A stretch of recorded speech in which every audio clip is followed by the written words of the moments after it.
Bienvenidos viajeros del tiempo y del mito a Pergaminos Olvidados. Soy Tomás y hoy te acompañaré en una historia que permanece viva en la memoria de los siglos. En este relato encontrarás la vida completa de Maquiavelo, un hombre que observó el poder desde dentro y desde fuera, que cayó, se levantó y dejó palabras que todavía inquietan a gobernantes, líderes y personas que buscan comprender el mundo real más allá de los ideales. Aquí descubrirás cómo sus experiencias moldearon sus ideas, cómo su pensamiento te ayudará a entender mejor la política, la psicología humana y las fuerzas que mueven las decisiones más importantes de cualquier época. Si alguna vez te sentiste perdido frente a la injusticia, la manipulación o las máscaras del poder, esta historia te mostrará respuestas y te dará claridad. Acompáñanos. Y si deseas seguir viajando por relatos que iluminan la mente, no olvides suscribirte al canal. Capítulo 1. Los primeros años en Florencia. Florencia a mediados del siglo XV era un hervidero de ideas, riqueza y conflictos, un escenario donde convivían artistas, banqueros y pensadores en una tensión constante entre libertad y ambición. En este ambiente nació Niccolò Machiavelli, en 1469, dentro de una familia que no era poderosa pero sí respetada, con un padre dedicado al estudio del derecho y a la preservación de una biblioteca valiosa para la época. Desde muy joven, estuvo rodeado de manuscritos, conversaciones sobre leyes y relatos históricos que despertaron en él una sensibilidad particular hacia la política y el comportamiento humano. Aunque no provenía de una élite gobernante, creció observando cómo las decisiones de los grandes hombres afectaban el destino de la ciudad. Este temprano contacto con la cultura escrita y la vida pública sería la base de su aguda mirada futura. A medida que avanzaba su juventud, Florencia vivía oscilaciones dramáticas entre la influencia de los Médici y los impulsos republicanos, lo que obligó a Maquiavelo a ser testigo de cambios bruscos en el orden político. La ciudad, llena de plazas donde se discutía de economía y política, se convertía en una escuela abierta para cualquiera dispuesto a escuchar y aprender. Las tensiones entre comerciantes, clanes familiares y grupos ideológicos mostraban que el poder no era estático, sino una fuerza que se movía según la habilidad de quienes lo disputaban. Estas observaciones marcaron profundamente su percepción de las instituciones.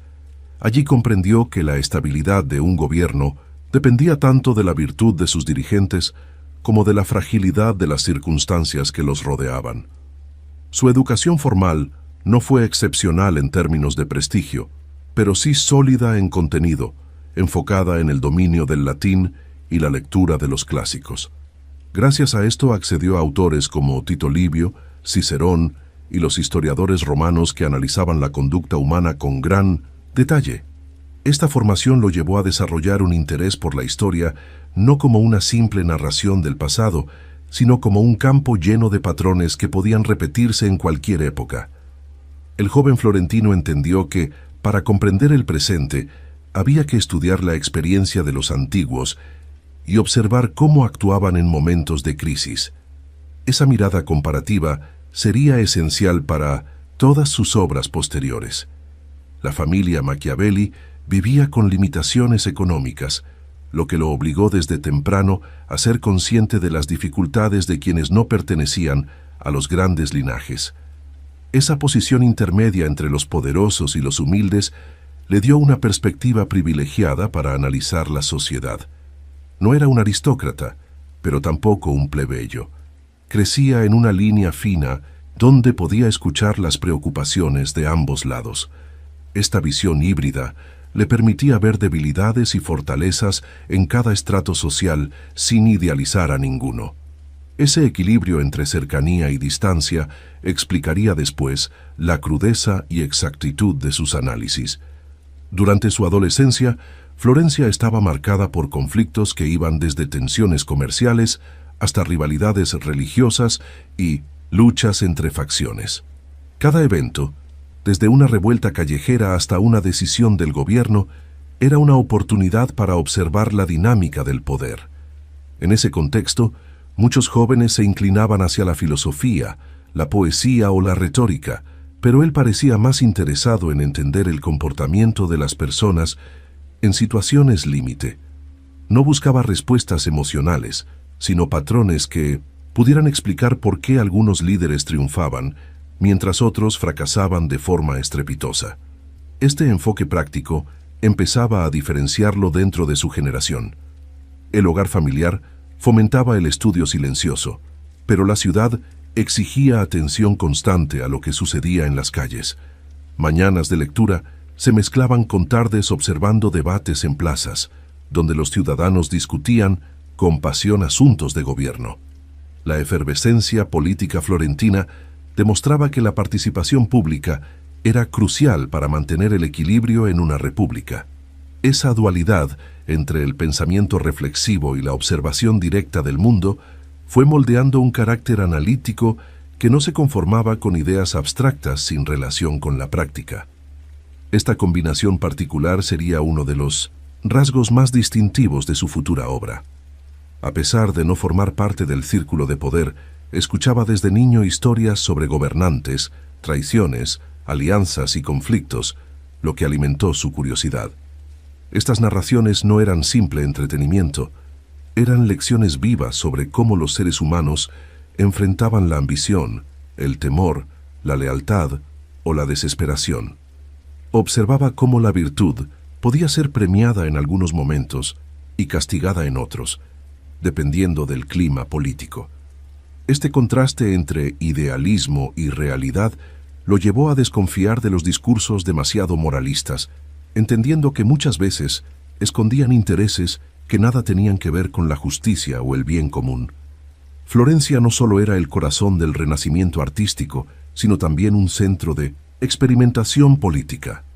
La convivencia entre familias poderosas, comerciantes influyentes y pensadores inquietos generaba un clima donde la innovación en el pensamiento se mezclaba con la lucha constante por el control de la ciudad. Esa atmósfera estimulante ofrecía innumerables ejemplos de conductas humanas extremas, desde actos de generosidad hasta episodios de violencia política. Para un joven atento, cada escena era una pieza más de un rompecabezas que buscaba comprender el funcionamiento real de la vida pública. Este aprendizaje temprano sería fundamental para sus reflexiones futuras. El auge cultural de la ciudad impulsó escuelas, talleres de copia de manuscritos y debates académicos que lo rodearon en su crecimiento. Autores de la antigüedad eran discutidos con fervor por maestros y estudiantes, y esas conversaciones le permitieron formar una visión crítica del mundo. Comprendió que el conocimiento debía servir a fines prácticos y no quedarse solo en la teoría. Esta idea lo llevó a estudiar la historia como una herramienta para entender los comportamientos humanos en momentos decisivos, lo que más tarde le permitiría formular consejos precisos para líderes y gobernantes. La inestabilidad política florentina también dejó claro que el orden podía derrumbarse de un día para otro. Los cambios repentinos de gobierno demostraban que la suerte y la habilidad convivían en un delicado equilibrio dentro del ejercicio del poder. El joven observador veía cómo decisiones mal calculadas podían destruir carreras enteras y cómo la oportunidad, aprovechada con inteligencia, podía elevar a alguien inesperadamente. Este aprendizaje silencioso sobre la volatilidad de los acontecimientos le enseñó la importancia de la prudencia, pero también del coraje, rasgos que consideraría esenciales para cualquier dirigente eficaz. Los años de juventud estuvieron marcados por transformaciones profundas en toda Europa, desde conflictos bélicos hasta disputas religiosas que redefinían territorios. Estas noticias llegaban a Florencia y alimentaban conversaciones sobre el papel de Italia dentro del escenario continental.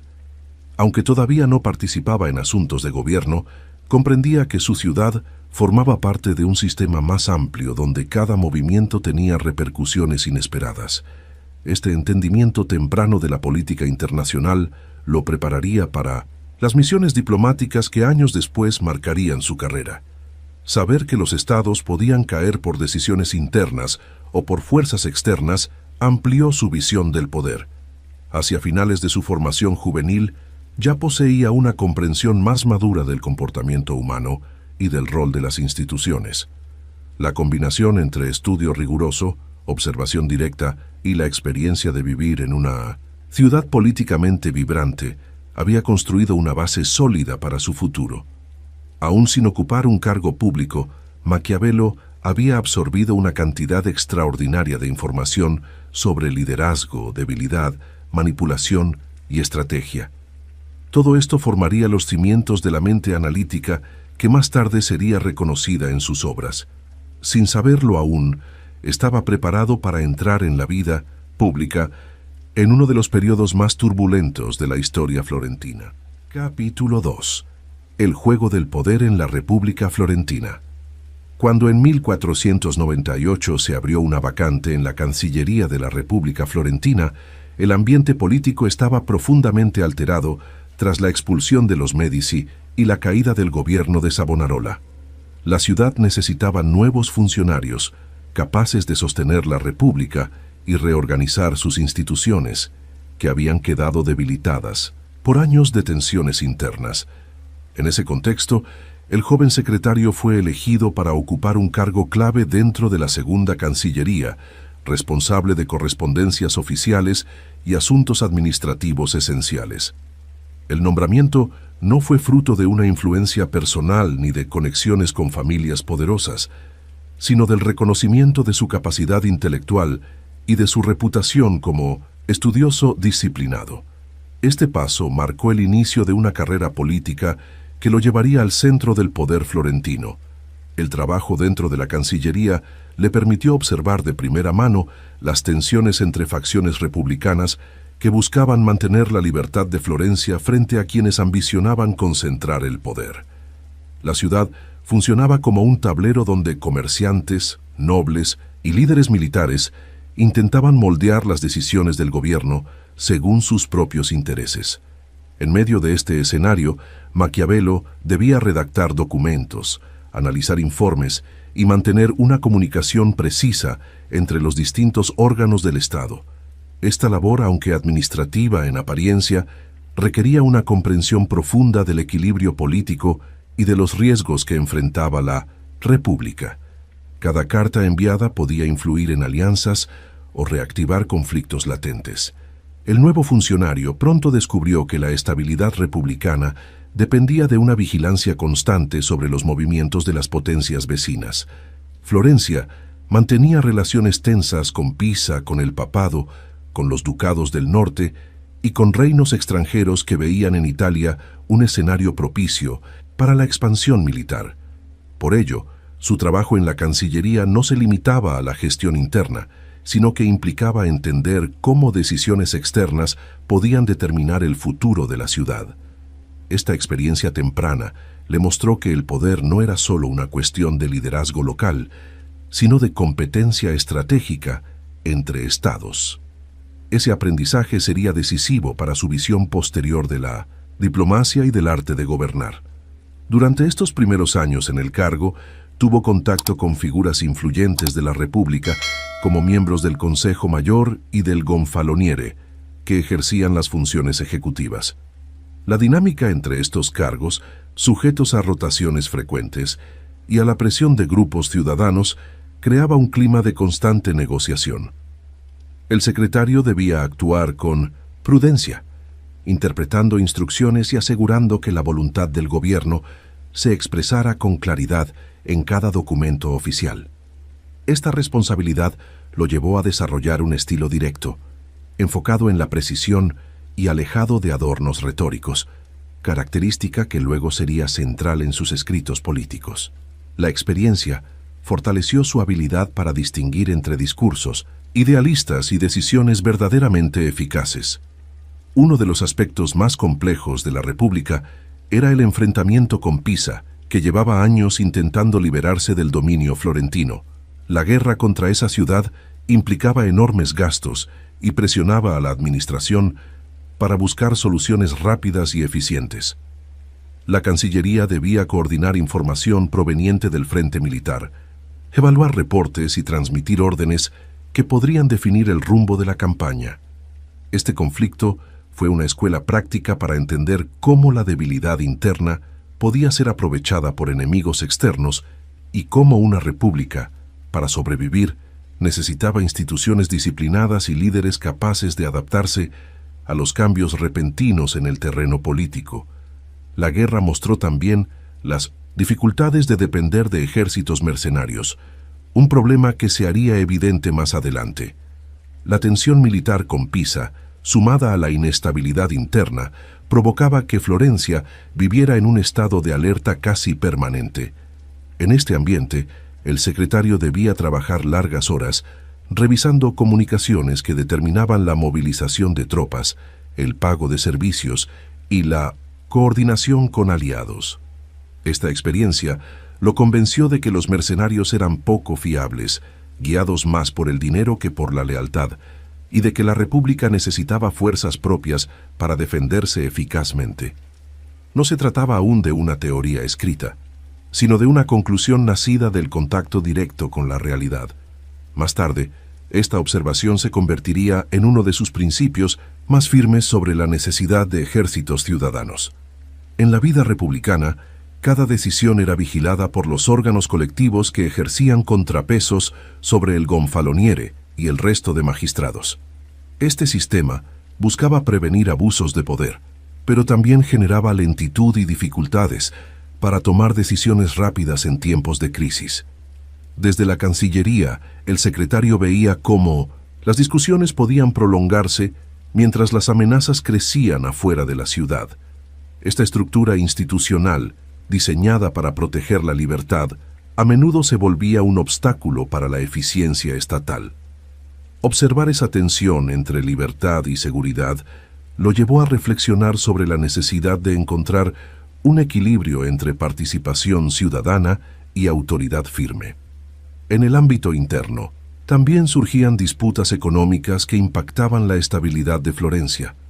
Los gremios buscaban mantener sus privilegios, los comerciantes querían apertura y los artesanos exigían protección frente a la competencia. Todas estas voces llegaban al gobierno con demandas contradictorias que complicaban la gestión pública.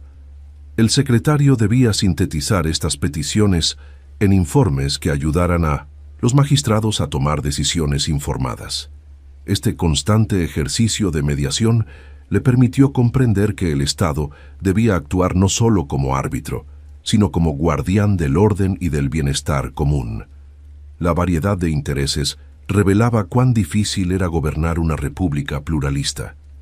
A medida que avanzaban los años, la confianza en su capacidad administrativa aumentó, lo que le permitió participar directamente en la elaboración de estrategias para fortalecer la autoridad del gobierno.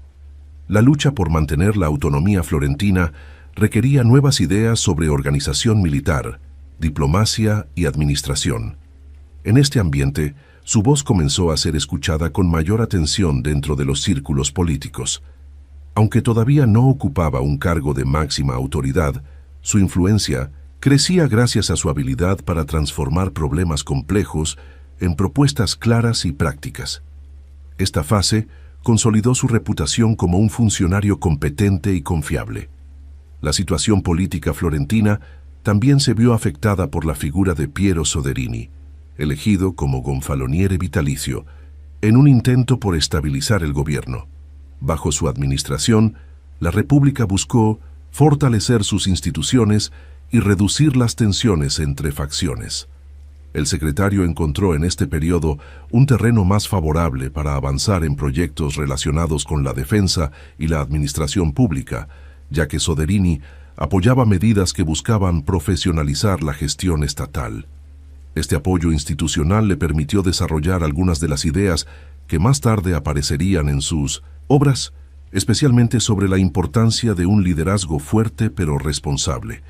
Durante su etapa en la administración republicana, la ciudad se enfrentó a desafíos constantes que ponían a prueba la capacidad de sus gobernantes. La tensión con potencias externas y las divisiones internas revelaban la fragilidad del sistema. Sin embargo, también mostraban la determinación de los ciudadanos por defender la libertad florentina. Este ambiente exigente fortaleció la experiencia política del secretario, quien aprendió que el poder no descansaba solo en títulos o cargos, sino en la habilidad de actuar con firmeza en momentos críticos. Ese conocimiento, ganado en la práctica, sería esencial cuando más adelante Maquiavelo tuviera que afrontar las consecuencias del retorno de los Médici. El final de sus primeros años en la Cancillería había acumulado una experiencia extraordinaria en asuntos diplomáticos, militares y administrativos. Había visto de cerca cómo funcionaban las instituciones en momentos de tensión, cómo se tomaban decisiones cruciales y cómo la suerte podía cambiar el destino de una república. La vida pública se había convertido para él en un laboratorio donde cada día ofrecía nuevas lecciones sobre liderazgo, estrategia y supervivencia política. Esta etapa, aunque aún temprana en su carrera, lo preparó para desafíos mayores que estaban por venir y que pondrían a prueba tanto su habilidad como su resistencia personal. Capítulo 3. Misiones diplomáticas y aprendizaje del mundo real. Las responsabilidades diplomáticas comenzaron a llegar en un momento en que la República necesitaba reforzar sus vínculos externos para sobrevivir en una Italia fragmentada y vulnerable. Los estados italianos vivían en constante competencia, mientras potencias como Francia y España intervenían cada vez con mayor determinación en los asuntos de la península. En este contexto, Maquiavelo fue enviado a diversas cortes para representar a Florencia y obtener información crucial sobre las intenciones de aliados y enemigos. Estos viajes no solo ampliaron su conocimiento sobre el panorama internacional, sino que también lo enfrentaron a estilos de gobierno completamente distintos, que contrastaban con la fragilidad republicana de su ciudad. A través de estas misiones, comenzó a formarse una comprensión mucho más profunda de la política real. Una de sus primeras misiones importantes lo llevó ante la corte del rey de Francia, donde pudo observar de cerca cómo funcionaba una monarquía poderosa y centralizada. Allí comprendió que un Estado fuerte dependía de instituciones coherentes y de una autoridad capaz de imponerse incluso en tiempos de crisis. También notó cómo los gobernantes franceses sabían utilizar la diplomacia como una herramienta para ganar tiempo, consolidar poder y manipular a sus rivales. Este contacto directo con un modelo diferente de organización política le permitió comparar la rigidez de una monarquía con la volatilidad de una república como Florencia, que dependía de la voluntad cambiante de sus ciudadanos y magistrados. Durante su estancia en Francia, también tuvo la oportunidad de estudiar el impacto de un ejército disciplinado y permanente. A diferencia de los mercenarios que solían contratar las ciudades italianas, las fuerzas francesas respondían directamente al rey y eran mantenidas de manera constante. Esta diferencia resultó reveladora, ya que explicaba en gran parte la capacidad militar francesa frente a la debilidad de los estados italianos. La observación de la eficacia de estas tropas reforzó su convicción sobre la necesidad de que cada estado contara con fuerzas propias y fieles a su gobierno. Esta conclusión, nacida de la experiencia directa, sería una de las bases de su análisis posterior sobre los riesgos de depender de soldados sin lealtad firme. Otra misión relevante lo llevó ante César Borgia, una de las figuras más decisivas e inquietantes de la Italia renacentista. Hijo del Papa Alejandro VI, Borgia era un líder capaz de combinar astucia política con una violencia calculada que desconcertaba a sus enemigos. El secretario observado quedó profundamente impresionado por su habilidad para actuar con decisión en momentos cruciales, así como por su capacidad para adaptarse a situaciones adversas con rapidez. De sus encuentros, tomó nota de que el poder efectivo requería tanto firmeza como flexibilidad, y que un dirigente debía saber aprovechar las oportunidades que surgían de la inestabilidad. César Borgia se convertiría en un ejemplo central en su pensamiento político. Durante las conversaciones con Borgia, fue testigo del modo en que este líder consolidaba territorios mediante una combinación de diplomacia, audacia y un uso estratégico del temor. En cada acción, Borgia demostraba que un gobernante podía reforzar su dominio mediante alianzas bien calculadas y castigos selectivos. Las ciudades que se resistían eran tratadas con dureza, mientras que aquellas que colaboraban recibían protección y estabilidad. Esta forma de gobernar, aunque polémica, evidenciaba una comprensión profunda del comportamiento humano y de la necesidad de controlar tanto la apariencia como la realidad del poder. El secretario comprendió entonces que las decisiones difíciles, si se tomaban en el momento adecuado, podían garantizar el orden y la seguridad del Estado. En otra de sus misiones, acudió ante el Papa Julio II, una figura enérgica dedicada a recuperar el poder territorial de la Iglesia. Esta experiencia lo enfrentó a un tipo de liderazgo que combinaba convicción religiosa con ambición política. Julio II era capaz de transformar la devoción espiritual en una herramienta de influencia, logrando que ciudades enteras se alinearan con sus intereses. Para el enviado florentino, observar esta combinación de fe, autoridad y estrategia militar fue una nueva lección sobre la complejidad del poder. El Papa demostraba que las instituciones podían convertirse en armas políticas cuando un líder tenía la voluntad de utilizarlas con determinación. En todos estos viajes, la diplomacia se reveló no como un ejercicio de cortesía, sino como un arte basado en la observación minuciosa, la lectura correcta de intenciones y la capacidad de anticipar movimientos ajenos. El secretario debía presentar informes detallados que describieran no solo acciones visibles, sino también los gestos, silencios y señales que indicaban cambios en las alianzas. Este trabajo exigía atención a cada matiz, ya que cualquier error podía costarle caro a Florencia. A través de estas misiones, descubrió que la política internacional era un juego de máscaras en el que la apariencia importaba casi tanto como la realidad. Esta dualidad sería un tema recurrente en su pensamiento posterior. El contacto continuo con gobernantes extranjeros lo obligó a confrontar la distancia entre los ideales republicanos y la crudeza de la política real. Mientras Florencia debatía internamente sobre leyes, derechos y participación ciudadana, las potencias externas actuaban guiadas por la necesidad de control territorial y supervivencia. La exposición a estos contrastes reforzó su convicción de que un Estado debía adaptarse a las circunstancias y evitar el exceso de confianza en teorías desvinculadas de la práctica. Esta comprensión lo llevó a valorar más la experiencia directa que la especulación filosófica. La práctica, pensaba, era la verdadera maestra de la política. Cada misión diplomática le enseñó a interpretar los cambios del mundo con una lógica pragmática. Aprendió que las alianzas podían transformarse en enemistades con facilidad y que la estabilidad dependía de la capacidad del gobernante para prever riesgos antes de que se volvieran inevitables. Este enfoque preventivo se convirtió en un principio fundamental en su forma de analizar la política. Al mismo tiempo, observaba que muchos dirigentes fracasaban por confiar en exceso en promesas que nunca se cumplirían o por subestimar el poder de las circunstancias. Las lecciones obtenidas de estas observaciones se transformarían en elementos clave de sus escritos.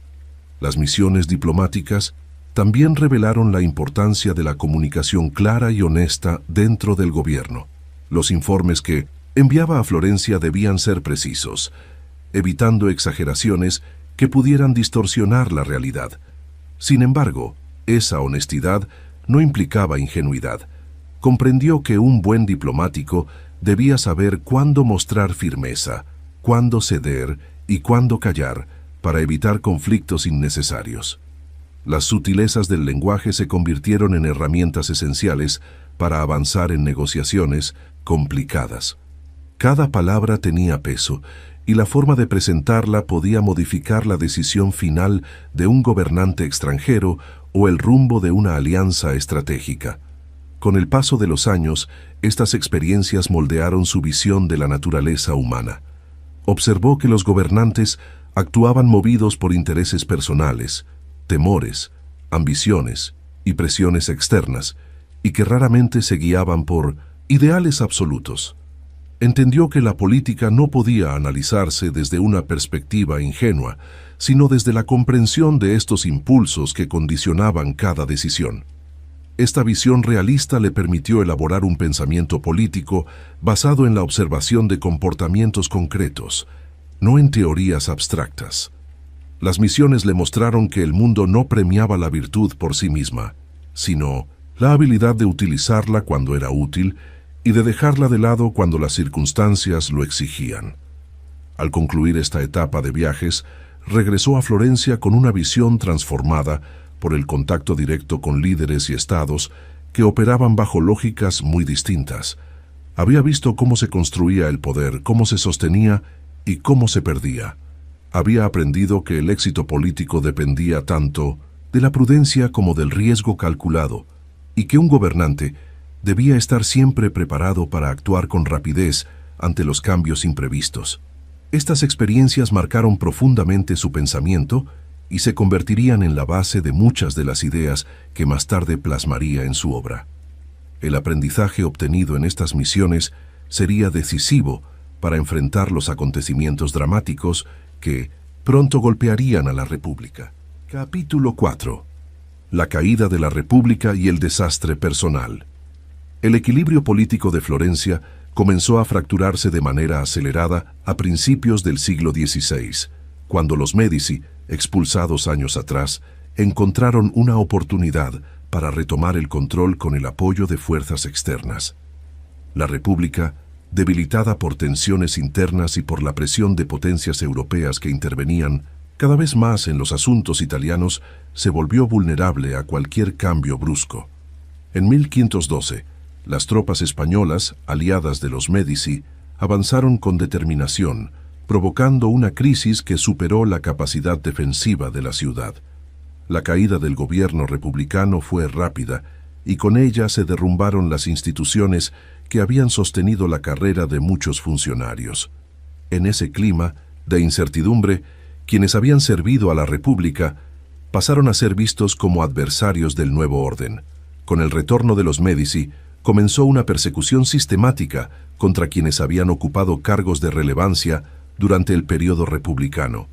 El secretario florentino, que había trabajado durante años en misiones diplomáticas y en la administración interna, fue inmediatamente asociado a la antigua dirección política. Aunque nunca había sido un enemigo personal de los Médici, su implicación directa en la estructura republicana bastó para que Maquiavelo fuera considerado sospechoso.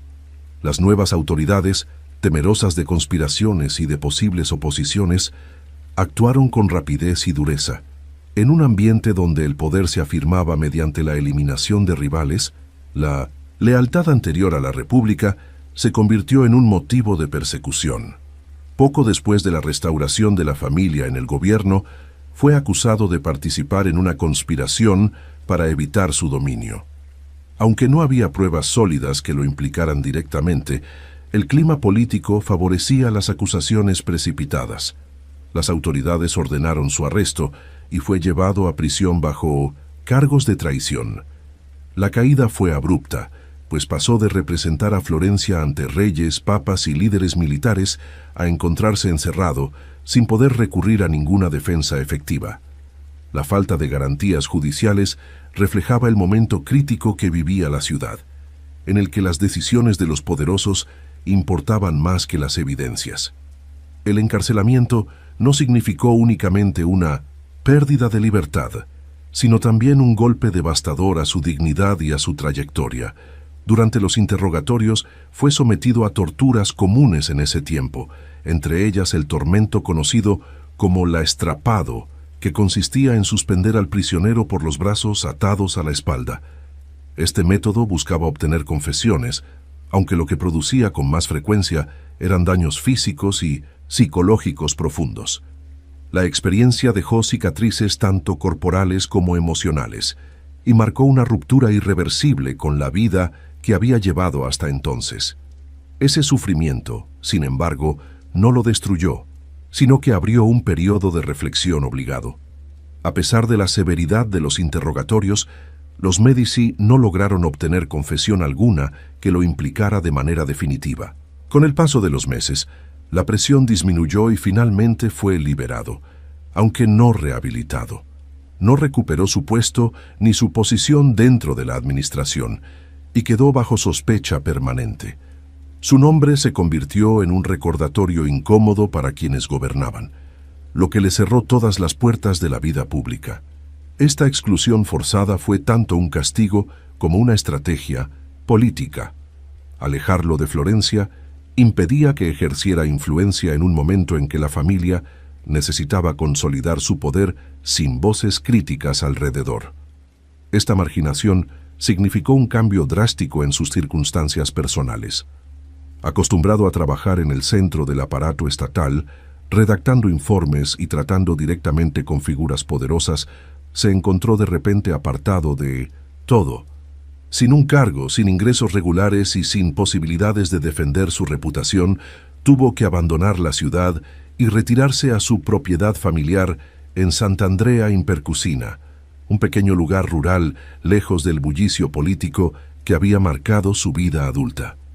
Allí, rodeado de campos y silencio, comenzó una etapa completamente distinta, aunque no menos importante, en su existencia.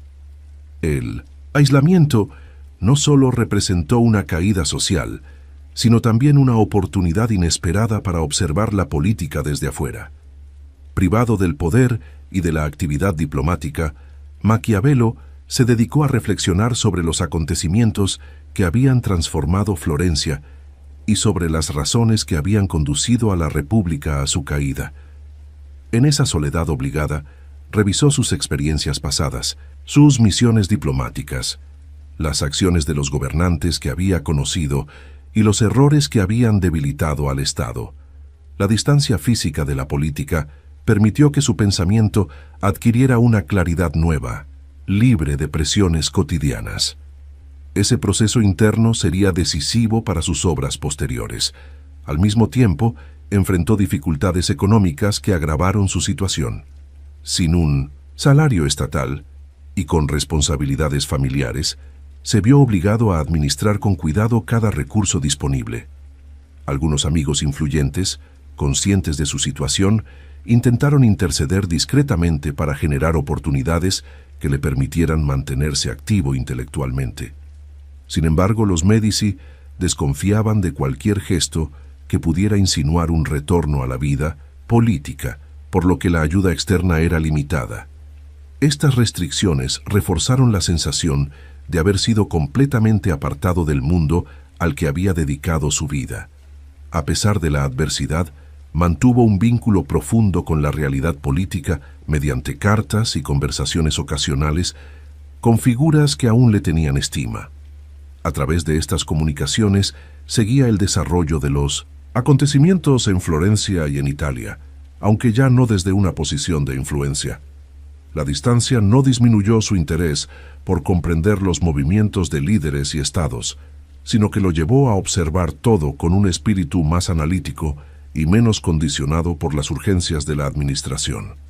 Esta perspectiva renovada lo llevó a meditar sobre las causas profundas de la inestabilidad y sobre las condiciones necesarias para construir un gobierno fuerte. La caída de la República y su expulsión del escenario político también lo obligaron a reconsiderar su propio papel dentro de la vida pública. Entendió que la fortuna, tan decisiva en los asuntos humanos, podía elevar o destruir carreras con una rapidez inesperada. Reflexionó sobre cómo los acontecimientos que lo llevaron a prisión no dependieron de sus méritos o errores individuales, sino de cambios en el poder que estaban fuera de su control. Esta comprensión reforzó su idea de que los gobernantes debían prever las oscilaciones de la fortuna y actuar con firmeza para mantenerse estables frente a las circunstancias adversas. Tales ideas formarían parte central de sus escritos políticos. El periodo posterior a su liberación fue, sin duda, el más doloroso de su vida. La combinación de humillación pública, tortura, aislamiento político y dificultades económicas habría quebrado a muchos. Sin embargo, para él se convirtió en un punto de inflexión. En lugar de resignarse completamente, comenzó a transformarse en un observador más crítico y profundo de la naturaleza del poder. La caída no lo silenció, sino que lo empujó hacia una producción intelectual que cambiaría la historia del pensamiento occidental. El desastre personal se convirtió en el terreno donde germinarían reflexiones de enorme alcance.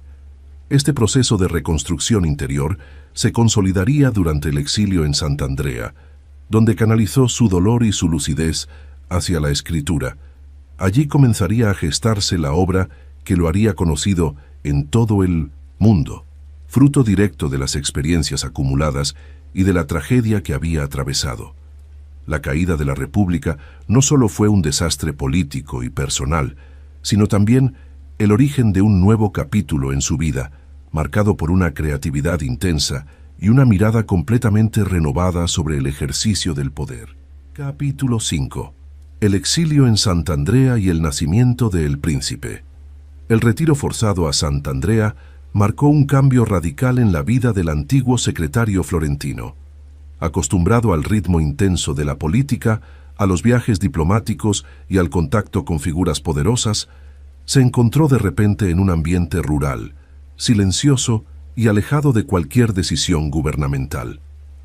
La propiedad familiar, situada entre campos y colinas, ofrecía un contraste absoluto con la actividad que había definido su existencia. Aunque este aislamiento llegó como consecuencia de su caída política, también abrió un espacio inesperado para la reflexión profunda. En ese escenario, rodeado de agricultores y campesinos, comenzó a reorganizar su vida desde cero, enfrentando tanto la soledad como la necesidad de redescubrir su propósito.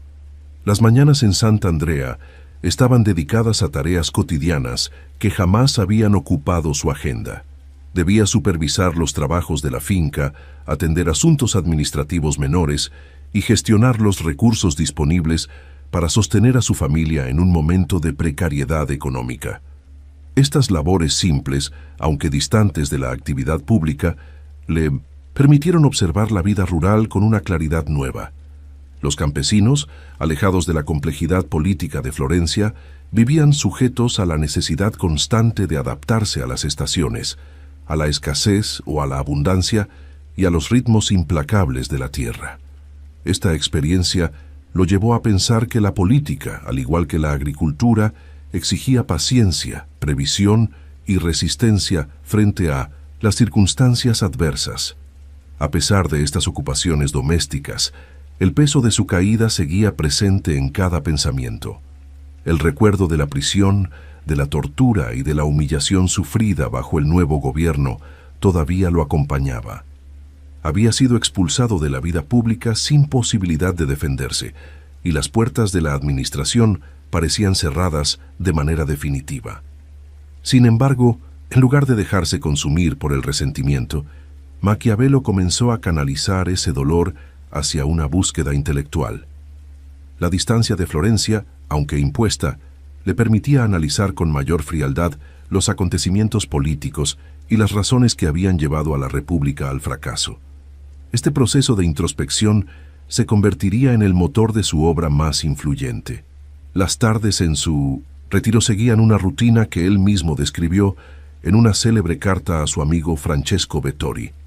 Después de supervisar los trabajos de la finca y de pasar tiempo con los habitantes locales, se retiraba a su estudio, se vestía con ropa digna como si fuera a entrar en una audiencia formal y abría las puertas de su biblioteca. Allí, en la soledad de la noche, conversaba simbólicamente con los grandes autores de la antigüedad.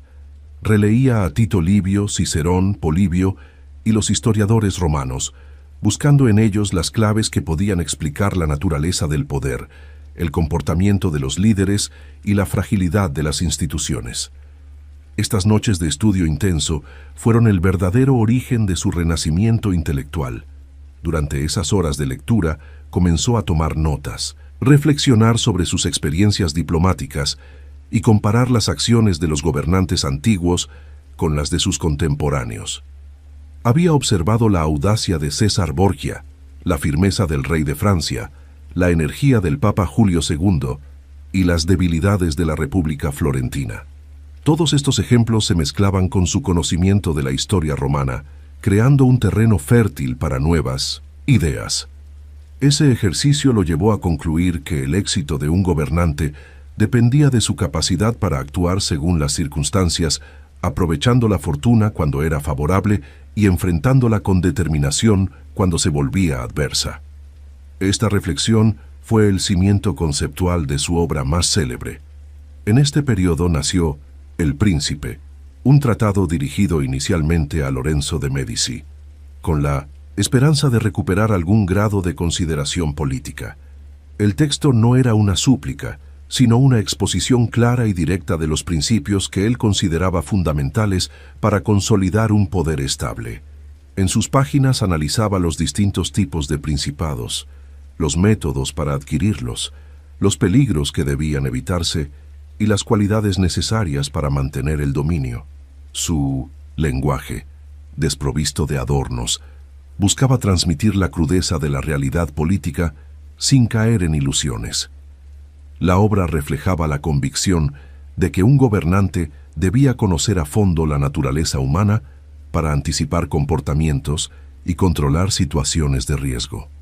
El tratado también exponía su famosa distinción entre la virtud y la fortuna, conceptos que utilizó para explicar el éxito o el fracaso de un dirigente. La virtud, entendida como habilidad, audacia y capacidad estratégica, permitía a un gobernante tomar decisiones firmes y adaptarse a los cambios. La fortuna, en cambio, simbolizaba las fuerzas externas, imprevisibles y a veces destructivas, que podían afectar incluso a los líderes más competentes. En El Príncipe, argumentaba que la verdadera grandeza consistía en saber dominar o al menos limitar la influencia de la fortuna mediante acciones decisivas.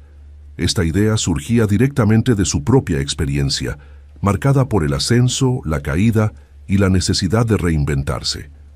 Además de analizar la política desde un enfoque pragmático, la obra contenía observaciones sobre el uso de la fuerza, la importancia de la reputación y la necesidad de equilibrar temor y amor entre los súbditos.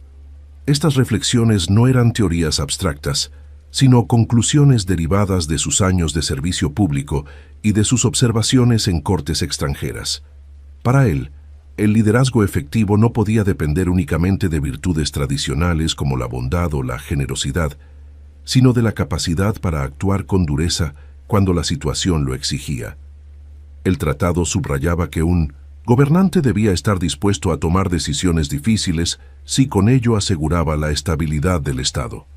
El exilio también le permitió reflexionar sobre la debilidad de los ejércitos mercenarios, un tema que había observado en la práctica durante su servicio en la República.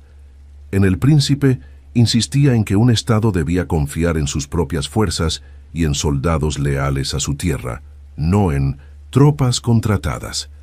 Esta afirmación provenía de su convicción de que la seguridad de una nación dependía de su capacidad para defenderse sin recurrir a intereses externos. La insistencia en este punto reflejaba su profundo aprendizaje sobre la vulnerabilidad italiana ante potencias extranjeras, un problema que él veía como raíz de gran parte del sufrimiento político de su época. La creación de esta obra no fue un ejercicio teórico aislado, sino el resultado de un proceso emocional y racional intenso. El antiguo funcionario, despojado de todo poder político, dedicó sus energías a elaborar un análisis que pudiera ser útil para quien gobernara Florencia. Aunque algunos interpretan el texto como un intento desesperado de recuperar su estatus, también puede entenderse como un esfuerzo sincero por transmitir las lecciones que había adquirido a lo largo de su vida pública. Su propósito no era complacer, sino instruir, ofreciendo una guía basada en la realidad y no en los ideales que muchas veces conducían al fracaso. A pesar de su intención de ofrecer el tratado a los Médici, nunca recibió una respuesta definitiva que lo reintegrara a la administración. Sin embargo, el valor intelectual de la obra trascendió su objetivo inicial. En las noches de Sant'Andrea, mientras escribía cada capítulo con dedicación, no podía prever que su tratado sería estudiado durante siglos y debatido en todas partes del mundo. Lo que comenzó como un intento de volver a la vida política se transformó en uno de los textos más influyentes de la historia. La fuerza del contenido, producto de una combinación entre experiencia práctica y reflexión profunda, garantizó su permanencia más allá de su tiempo. El exilio, que al principio había sido un castigo devastador, se convirtió en el escenario donde emergió su pensamiento más original. La ausencia de responsabilidades públicas le permitió concentrarse en la observación y el análisis sin distracciones. La tranquilidad de Sant'Andrea, combinada con las dificultades personales, le ofreció un entorno propicio para la creación intelectual. De ese aislamiento forzado nació no solo el príncipe, sino también una nueva etapa en su vida, dedicada casi por completo a la escritura y al estudio. El periodo que parecía destinado a su olvido terminó siendo el origen de un legado que superaría a cualquier cargo político que hubiera desempeñado. Capítulo 6. Discursos, historia y el sueño de una Italia libre.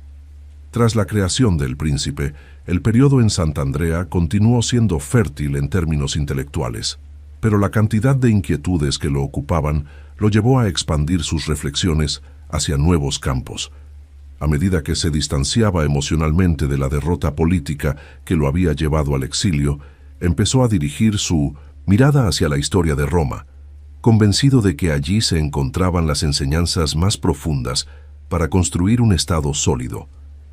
El estudio constante de Tito Livio se convirtió en una fuente inagotable de inspiración y lo llevó a emprender una obra más extensa, más analítica y más cercana a sus convicciones republicanas, los discursos sobre la primera década de Tito Livio. En esta obra, buscó comprender no solo cómo se ejercía el poder, sino cómo se podía mantener la libertad dentro de un Estado ordenado. La creación de los discursos fue un proceso completamente distinto al de El Príncipe. Si el tratado dedicado a los Médici había sido un análisis directo del poder individual, los discursos se centraban en la estructura de un Estado libre y en los mecanismos que permitían que una república prosperara. En estas páginas defendía con claridad la idea de que un pueblo debía tener un papel activo en la supervisión del poder, evitando la acumulación excesiva de autoridad en manos de una sola persona. Estas reflexiones surgían de su experiencia dentro de la República Florentina, pero estaban enriquecidas por su estudio riguroso de la historia romana, que veía como un ejemplo de virtud cívica, disciplina institucional y equilibrio entre las partes del gobierno. Mientras escribía los discursos, analizaba cómo la participación ciudadana fortalecía las instituciones, ya que obligaba a los gobernantes a rendir cuentas y al mismo tiempo impulsaba al pueblo a mantenerse vigilante. Para él, una república exitosa debía apoyarse en tres pilares: leyes bien diseñadas, instituciones equilibradas y un pueblo comprometido con el bien común. En este sentido, los discursos representaban su visión más idealista del poder, una visión que contrastaba con la crudeza necesaria que había expresado en El Príncipe. Sin embargo, la diferencia no era una contradicción, sino un reflejo de la complejidad de la política. Cada régimen exigía un tipo distinto de liderazgo y de estructura estatal. El análisis de la República Romana le permitió explorar la tensión inevitable entre la libertad y la autoridad. Consideraba que la grandeza de Roma se debía en parte a sus conflictos internos que obligaban a la sociedad a fortalecerse y a encontrar soluciones creativas para equilibrar intereses opuestos. Según su interpretación, incluso los choques entre plebeyos y patricios habían servido como motor para mejorar instituciones y establecer controles más firmes. Este enfoque revelaba su creencia de que los conflictos, lejos de ser siempre destructivos, podían actuar como un mecanismo para corregir abusos y mantener la vitalidad política. Esta perspectiva se alejaba del pensamiento más conservador de su tiempo y mostraba su capacidad para ver la política como un proceso dinámico. Además de su análisis de Roma, Maquiavelo dedicó parte de su trabajo a estudiar la historia de Italia, observando cómo la falta de unidad política había convertido la península en un campo de batalla para fuerzas externas. En sus escritos, insistía en que la ausencia de un gobierno fuerte y cohesionado condenaba a los estados italianos a la vulnerabilidad frente a Francia, España y el papado. Este diagnóstico provenía tanto de su experiencia diplomática como de su comprensión histórica, que le permitía trazar paralelos entre la fragmentación italiana y las debilidades que habían destruido antiguas repúblicas. Su mensaje era claro: sin unidad y sin instituciones firmes, Italia nunca podría aspirar a la libertad verdadera. Este deseo de ver una Italia libre y unificada se manifestó de manera más explícita en algunos capítulos finales de El Príncipe, donde hacía un llamado directo a los Médici para liberar a la península de dominación extranjera. Aunque sabía que el poder del que disponían era limitado y dependía de alianzas complejas, consideraba que la familia tenía una oportunidad histórica para encabezar un proyecto de unificación. Sin embargo, este anhelo iba mucho más allá de los intereses particulares de cualquier gobernante. Era la culminación de años de observación y reflexión sobre la fragilidad italiana y la necesidad de construir un Estado fuerte que pudiera resistir la presión externa. Además de los discursos, este periodo también lo llevó a redactar Historias Florentinas, una obra encargada por la familia Médici cuando eventualmente recuperó cierto grado de aceptación en la ciudad. Este texto era una crónica detallada de los episodios políticos más significativos de Florencia, desde sus orígenes hasta el siglo XV. La obra no fue solo un gesto de colaboración hacia quienes gobernaban, sino también un ejercicio histórico que le permitió analizar de manera minuciosa los conflictos internos que habían marcado el destino de su ciudad. Cada episodio ofrecía lecciones sobre cómo el orgullo de las familias poderosas, las rivalidades económicas y los intereses particulares habían debilitado repetidamente las instituciones florentinas. En esta obra también exploró las raíces de las luchas intestinas que habían desgarrado a Florencia, mostrando cómo la ambición y la desconfianza podían destruir incluso los gobiernos más sólidos. Si bien intentaba cumplir con las expectativas de sus patronos, el texto reflejaba su dedicación a la verdad histórica y su deseo de que las generaciones futuras entendieran las causas profundas de la inestabilidad. A través de esta escritura histórica, buscaba dejar un legado que pudiera servir tanto a gobernantes como a ciudadanos. Su intención final era que la historia funcionara como una advertencia y como una guía para evitar los errores que habían conducido a la ciudad a crisis sucesivas. Durante este periodo, su pensamiento republicano se consolidó con una claridad inédita. Aunque había escrito El Príncipe desde un enfoque pragmático que favorecía el fortalecimiento del poder individual, sus otras obras revelaban su verdadera convicción, que una república bien organizada era el modelo más deseable para los ciudadanos.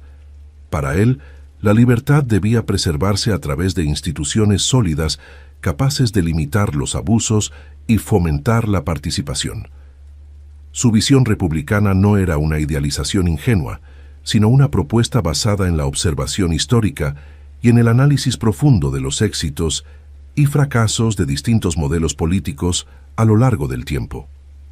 En paralelo a su trabajo teórico, continuaba manteniendo correspondencia con amigos cercanos, intercambiando ideas sobre la política italiana y europea. Estas cartas, aunque personales, se han convertido en fuentes importantes para comprender su pensamiento íntimo. En ellas expresaba tanto sus dudas como sus esperanzas, sus temores sobre el destino de Italia y su convicción de que la fragmentación era una amenaza constante. En varios pasajes hablaba de la necesidad de un liderazgo firme que pudiera transformar el caos en orden, aunque reconocía que ese tipo de líder era difícil de encontrar. Estas reflexiones revelaban un pensamiento en constante evolución, siempre atento a los cambios en el panorama político. Este periodo también despertó en él un interés renovado por la libertad civil y por la importancia de la educación política del pueblo.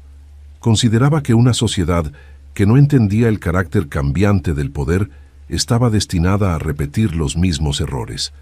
Por eso, tanto en sus escritos históricos como en sus obras teóricas, insistía en que la ciudadanía debía cultivar la virtud cívica y mantenerse vigilante frente a los abusos. Esta idea de la responsabilidad colectiva era uno de los pilares de su pensamiento más maduro y mostraba un equilibrio entre su visión pragmática del poder y su admiración por las instituciones republicanas. En esencia, los años dedicados a los discursos, a las historias florentinas y a sus reflexiones sobre la unidad italiana fueron una etapa crucial en la construcción de su legado. Aunque no ocupaba cargos oficiales, su influencia intelectual crecía silenciosamente. Desde la distancia, había logrado desarrollar un cuerpo teórico que analizaba no solo a los gobernantes, sino también a las sociedades y a las instituciones.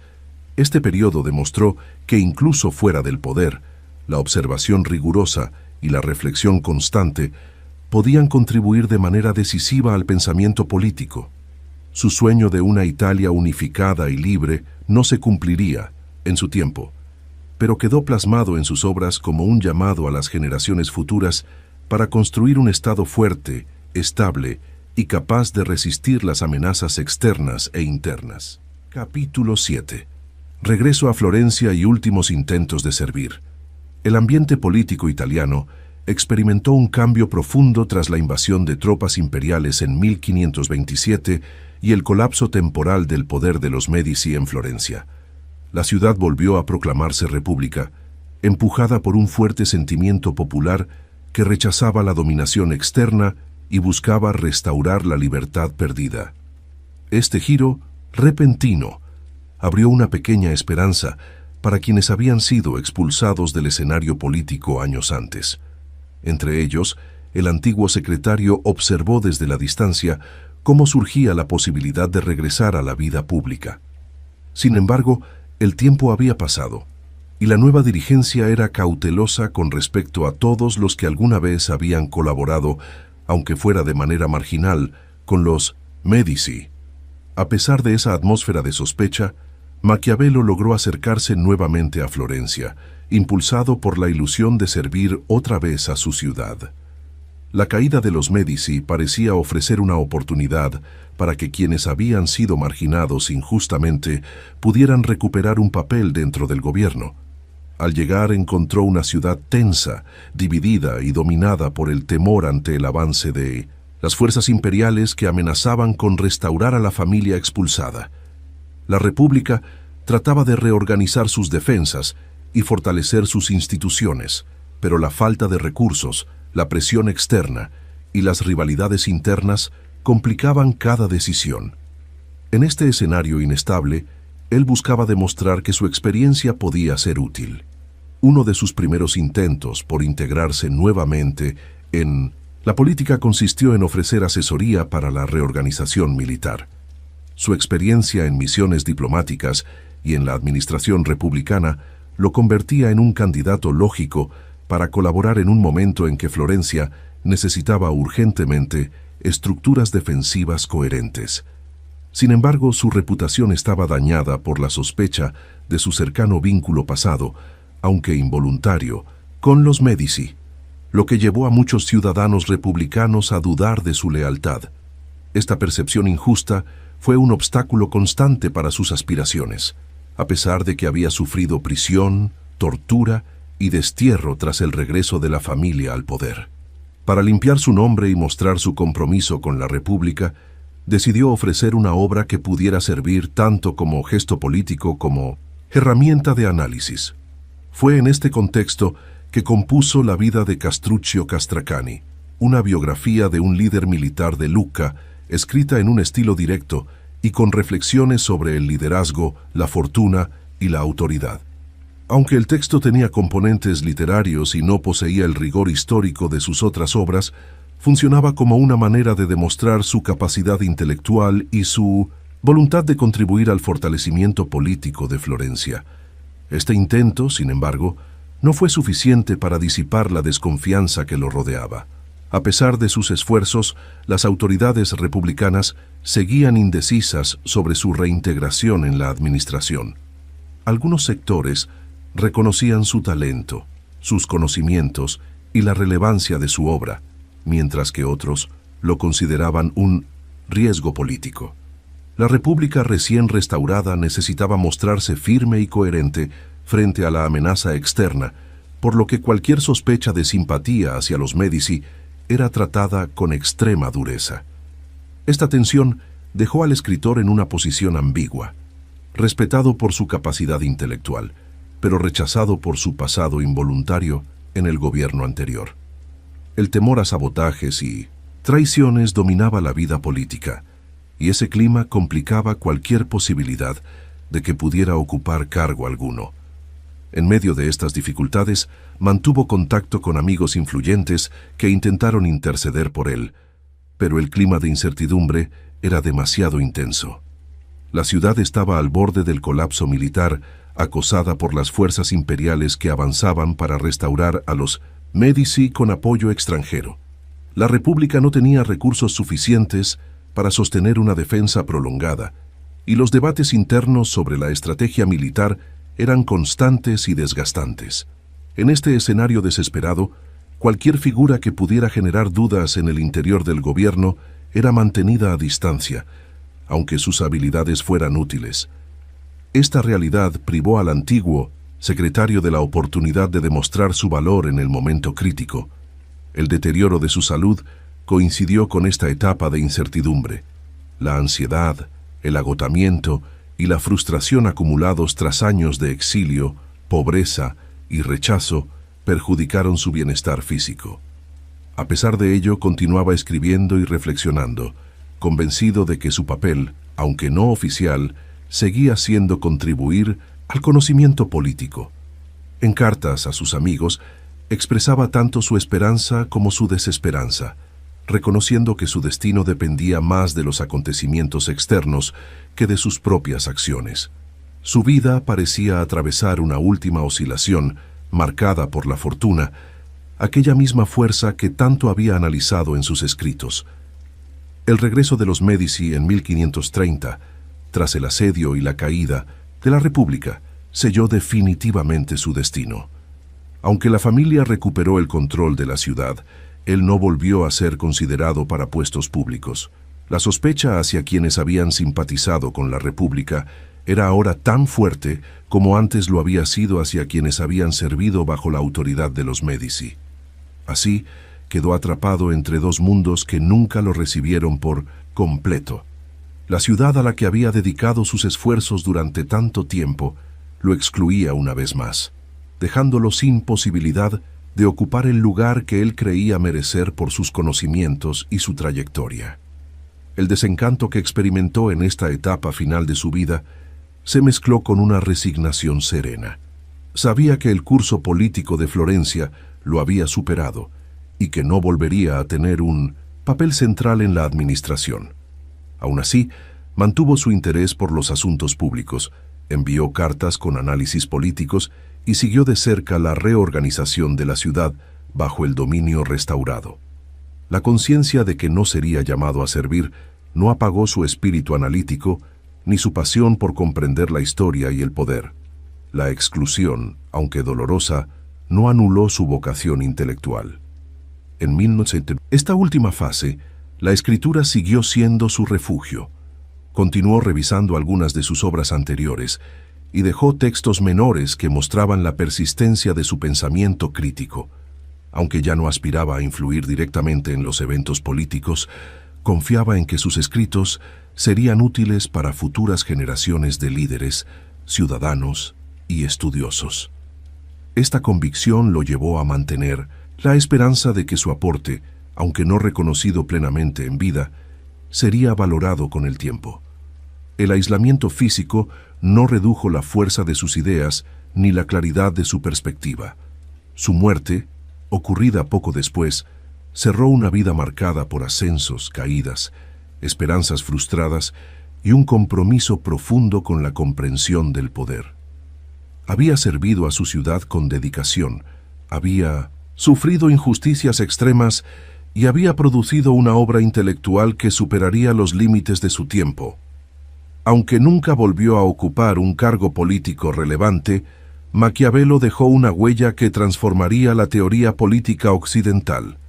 Su legado no se definiría con los puestos que ocupó, sino con la profundidad de sus análisis y con la valentía de decir lo que muchos preferían ignorar.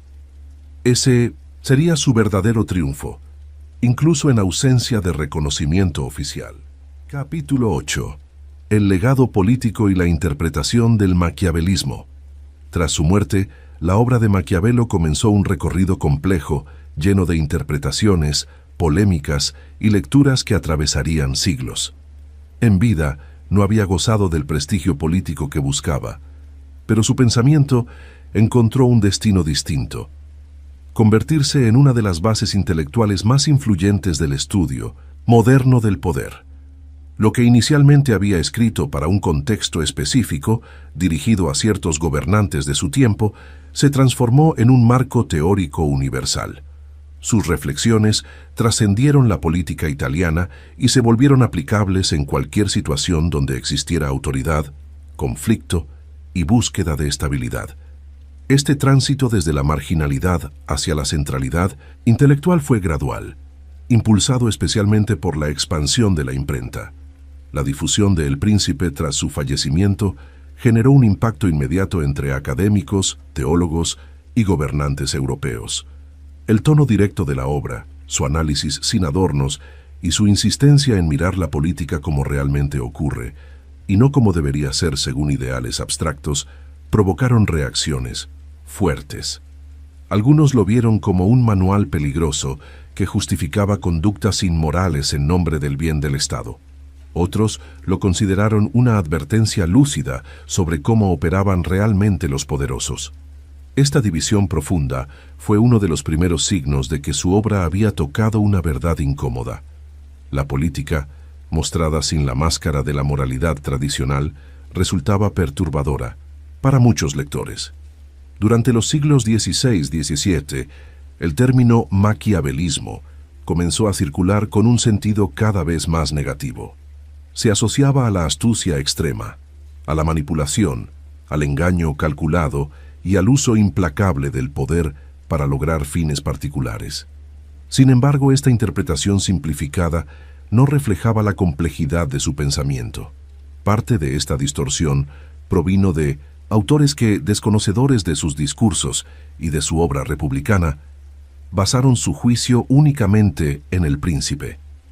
La reducción de su pensamiento a una sola obra dio origen a un mito que lo presentaba como defensor del despotismo, cuando en realidad había reflexionado ampliamente sobre la libertad y las virtudes cívicas en otros textos. La Iglesia Católica también desempeñó un papel importante en la difusión de una visión negativa del florentino. Sus ideas fueron incluidas en el índice de libros prohibidos, un gesto que contribuyó a consolidar su imagen como enemigo del orden religioso y moral. El carácter pragmático de sus análisis, centrado en el funcionamiento real de la política, chocaba con el ideal cristiano del buen gobernante. En un mundo donde la autoridad se justificaba en términos religiosos, su insistencia en separar la moral privada de la eficacia pública resultaba profundamente inquietante. Este choque con el pensamiento eclesiástico alimentó aún más la imagen oscura que terminaría adhiriéndose a su nombre. Sin embargo, intelectuales renacentistas y modernos encontraron en su obra una fuente indispensable para comprender la naturaleza humana en situaciones de poder. Filósofos políticos, historiadores y pensadores de la Ilustración comenzaron a estudiar sus ideas sin prejuicios, apreciando su capacidad para describir fenómenos de manera precisa. Autores como Spinoza, Montesquieu y Rousseau lo leyeron con atención, reconociendo que sus análisis sobre la libertad, las instituciones republicanas y el comportamiento humano contenían una profundidad que no debía despreciarse. Aunque algunas de sus conclusiones resultaban polémicas, su valor como observador de la realidad era innegable. A medida que las monarquías europeas se consolidaban, sus ideas sobre el poder fueron aplicadas de forma indirecta por gobernantes que buscaban fortalecer su autoridad. Varios líderes, sin necesariamente declararse seguidores del florentino, utilizaron estrategias similares a las descritas en El Príncipe para centralizar el poder y limitar la influencia de facciones rivales. Este uso práctico de sus enseñanzas contribuyó a reforzar la percepción de que su obra era un manual de manipulación política. Sin embargo, el hecho de que sus ideas resultaran útiles no significaba que promoviera la tiranía. Simplemente había descrito el funcionamiento real de los estados de su tiempo. En el siglo XIX, con el surgimiento de los estados nacionales y las revoluciones liberales, su pensamiento recibió una reinterpretación más favorable. Su admiración por la República Romana, su defensa de las leyes y su insistencia en el compromiso cívico fueron reconocidos como elementos clave de su visión republicana. Este periodo permitió recuperar la imagen del pensador como un defensor de la libertad dentro de un marco político estable. Sus discursos fueron estudiados con renovado interés y muchos intelectuales se dieron cuenta de que su obra contenía tanto una crítica al abuso del poder como un análisis profundo de las instituciones necesarias para sostener un Estado fuerte. El siglo XX llevó su influencia a nuevos campos, más allá de la política tradicional. Sus ideas comenzaron a aplicarse en estudios de relaciones internacionales, estrategias militares, comportamiento organizacional e incluso psicología social. La noción de que los seres humanos actúan movidos por intereses, temores y ambiciones se convirtió en un principio fundamental de muchos análisis modernos. Su insistencia en estudiar los hechos antes que las intenciones inspiró a académicos que veían la política como un campo donde la racionalidad debía prevalecer sobre las ilusiones. Aunque su figura seguía siendo polémica, su utilidad como guía analítica resultaba incuestionable. Al mismo tiempo, la cultura popular contribuyó a perpetuar una imagen distorsionada de su obra. Películas, novelas y discursos públicos utilizaron su nombre para referirse a la manipulación extrema o a la crueldad política. En muchos casos se citaban frases que jamás escribió o se exageraban sus recomendaciones para ajustarlas a narrativas dramáticas. Este fenómeno reflejaba la dificultad de presentar al florentino tal como fue, un observador realista, no un defensor del mal. Su nombre se transformó en un símbolo de astucia y frialdad, más útil para el discurso público que para la comprensión rigurosa de su pensamiento. Académicos contemporáneos han dedicado décadas a desmontar estas interpretaciones erróneas, mostrando que su obra forma parte esencial del desarrollo de la teoría política moderna. Sus análisis sobre la relación entre el gobernante y el pueblo, sobre los peligros de la corrupción y sobre la inestabilidad de los estados siguen siendo relevantes para los estudiosos actuales. Su visión de la política como un campo imperfecto, dominado por fuerzas imprevisibles, anticipó enfoques modernos de las ciencias sociales. Hoy en día, el legado de Maquiavelo es reconocido como una combinación de realismo, análisis histórico y reflexión profunda sobre la naturaleza humana. Finalmente, su influencia ha alcanzado una dimensión global. Gobiernos, movimientos sociales, universidades y escuelas de pensamiento continúan estudiando sus textos para comprender mejor los mecanismos que permiten sostener el poder, evitar el colapso institucional y garantizar la estabilidad en tiempos de crisis.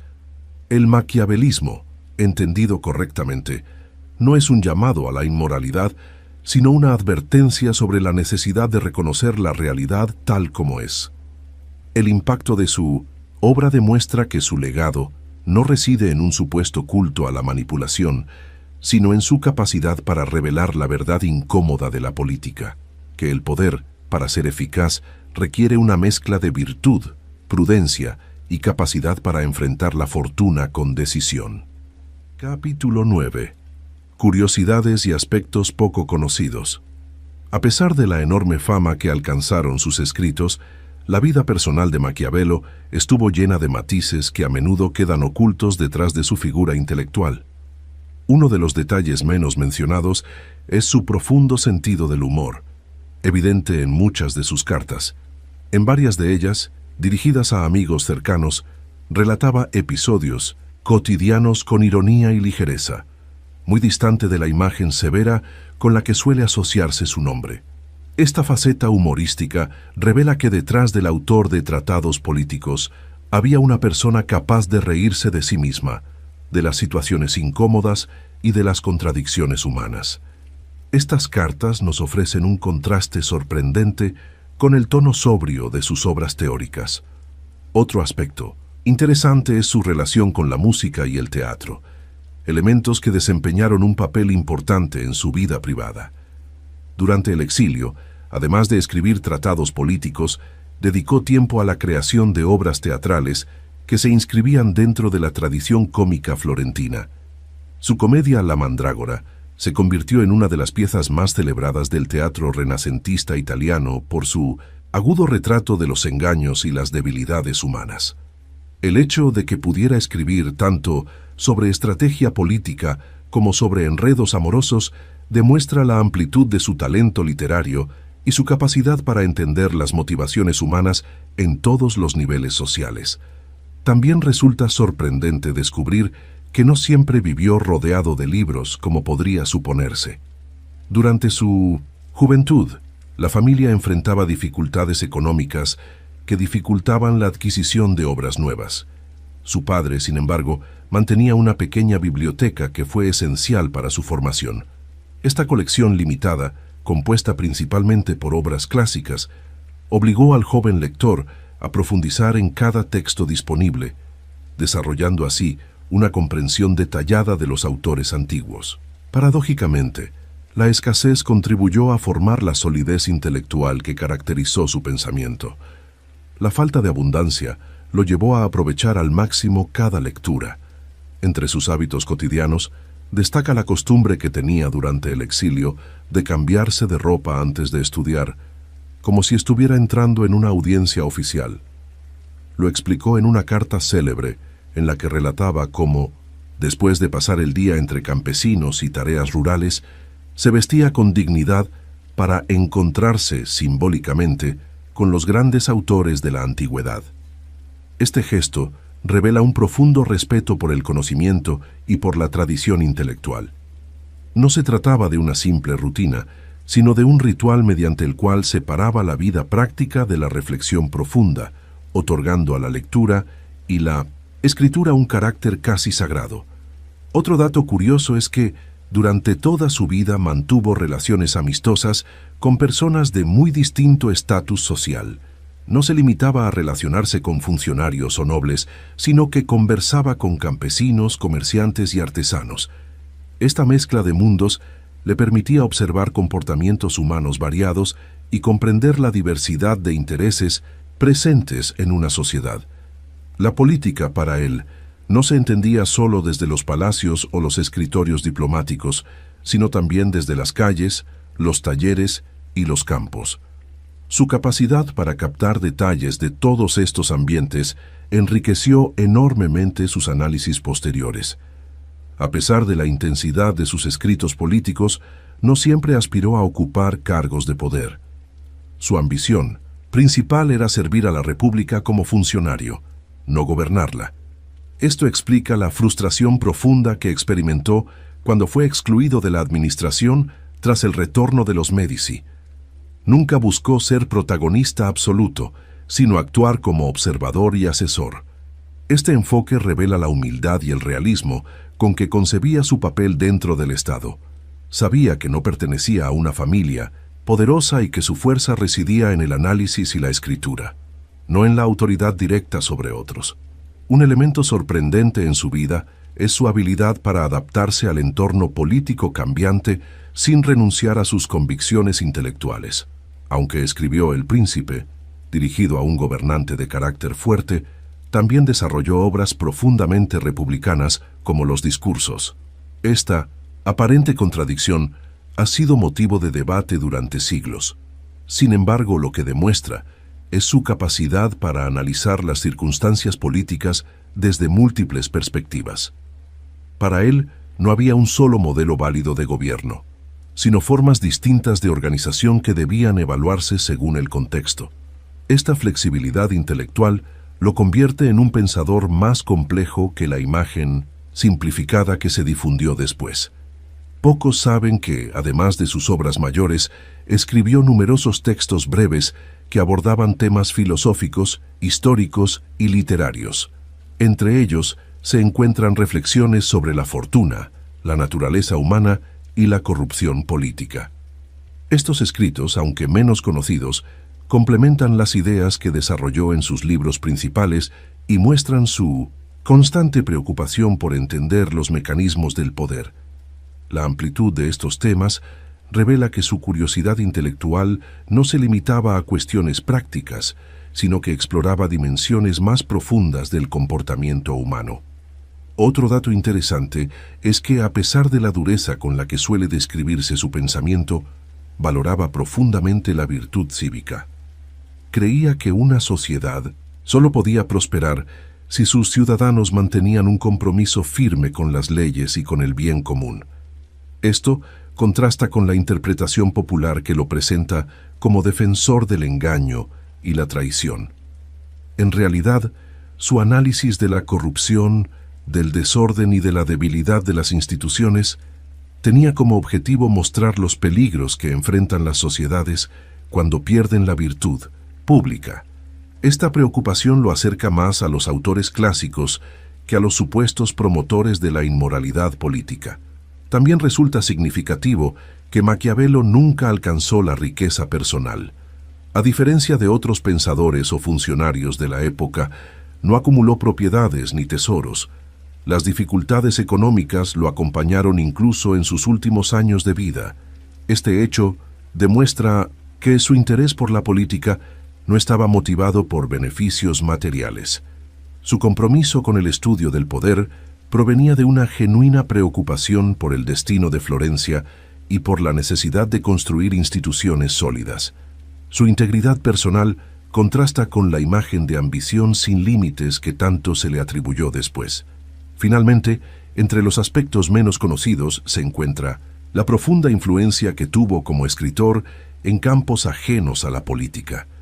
Su obra inspiró análisis en áreas como la psicología, la sociología, la gestión empresarial y la teoría militar. Autores contemporáneos han encontrado en sus textos herramientas para comprender la conducta humana en organizaciones de todo tipo. Su legado, por lo tanto, se extiende mucho más allá del gobierno y de las instituciones. La atención que dedicó a observar la realidad y a describirla con claridad convirtió sus escritos en una fuente permanente de aprendizaje para múltiples disciplinas, mostrando que su genio no se limitó a la política, sino que abarcó la comprensión más profunda del comportamiento humano en todas sus facetas, en todas sus facetas, en todas sus facetas, en todas sus facetas, en todas sus facetas, en todas sus facetas, en todas